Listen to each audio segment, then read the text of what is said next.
woke to the sound of rain tapping against my bedroom window, a familiar and comforting sound on most nights. But this night was different.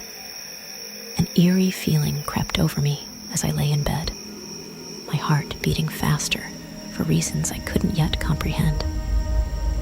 I tried to dismiss it as mere paranoia, but the unease lingered. As I lay there, shrouded in darkness, I couldn't shake the feeling that I was being watched.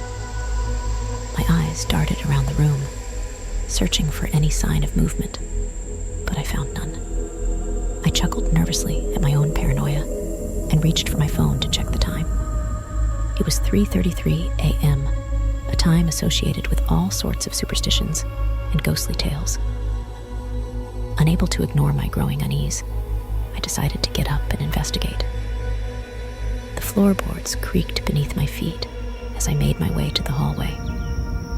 The dim light from the street lamp outside cast long shadows that danced along the walls, playing tricks on my imagination.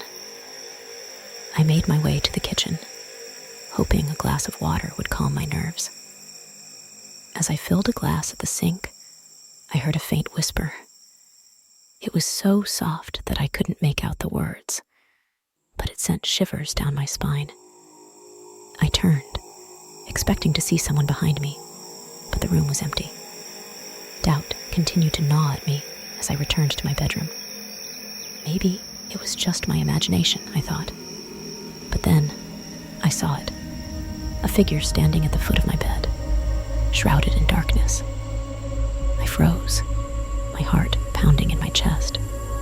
I couldn't make out any features, just a silhouette, but I could feel its malevolent presence. "Who are you?" I managed to stammer, my voice trembling. No response. The figure remained still, a silent sentinel in the night.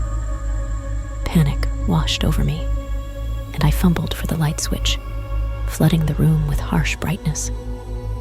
But when the light pierced the darkness, the figure was gone, as if it had never been there. I tried to convince myself that it was a trick of my tired mind, a product of my overactive imagination, but the sense of dread persisted. I knew I wouldn't be able to sleep, so I decided to stay awake until morning. I grabbed a book and settled into an armchair by the window, hoping the distraction would ease my anxiety. Hours passed, and the rain continued to fall. The faint glimmer of dawn finally began to break through the thick clouds, and I breathed a sigh of relief. The night had been long, and I was eager for the safety of daylight. Just as I started to relax, I heard a soft, mournful wail coming from outside. It was a sound like nothing I had ever heard before, haunting and otherworldly.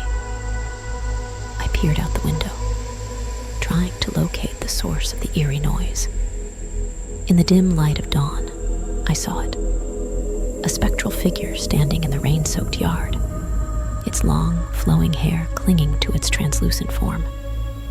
My heart raced as I watched the ghostly apparition, unable to tear my gaze away.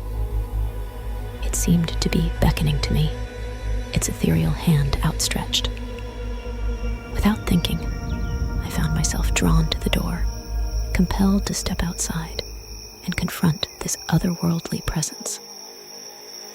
As I crossed the threshold and stepped into the yard, the world around me seemed to shift and distort. The colors were muted, and the air was heavy with an oppressive chill. The ghostly figure drifted closer, its eyes locked onto mine, and I felt a strange sense of recognition. "Who are you?" I asked again, my voice barely a whisper. The figure's lips moved, but no sound emerged. Instead, its form began to change, shifting and contorting, until it took on the appearance of someone I knew, a dear friend who had passed away years ago. Tears welled in my eyes as I realized the truth. "Is that you?" I whispered, my voice trembling. The ghostly figure nodded slowly. its eyes filled with sorrow. "Why are you here?" I asked, my heart heavy with grief and confusion. Again, it gestured, this time towards the forest at the edge of the yard. The trees seemed to loom menacingly, their branches twisted and foreboding. It was as though they held some dark secret. With a sense of dread, I followed the ghostly figure into the woods, my footsteps echoing in the stillness. As we ventured deeper into the darkness, the rain intensified, drenching me to the bone.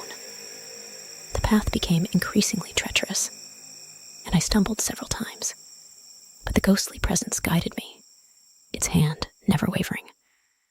Finally, we reached a clearing, and my heart sank at the sight before me. A shallow grave lay in the center, freshly dug and filled with wet earth. It was a grave meant for me, a grave waiting to claim its occupant. The ghostly figure pointed at the grave, and then at me, its message clear. This was my fate, my final resting place. I had been lured here to this desolate spot by a vengeful spirit, and there was no escape as I stood there, paralyzed by fear and despair. The ghostly figure began to fade, its form growing fainter and fainter until it vanished completely. I was left alone in the rain-soaked clearing, surrounded by the oppressive silence of the forest. I knew then that I would never leave this place, that I would join the ranks of the restless spirits who haunted these woods. My fate had been sealed, and there was no escape from the horror that awaited me in the depths of the forest.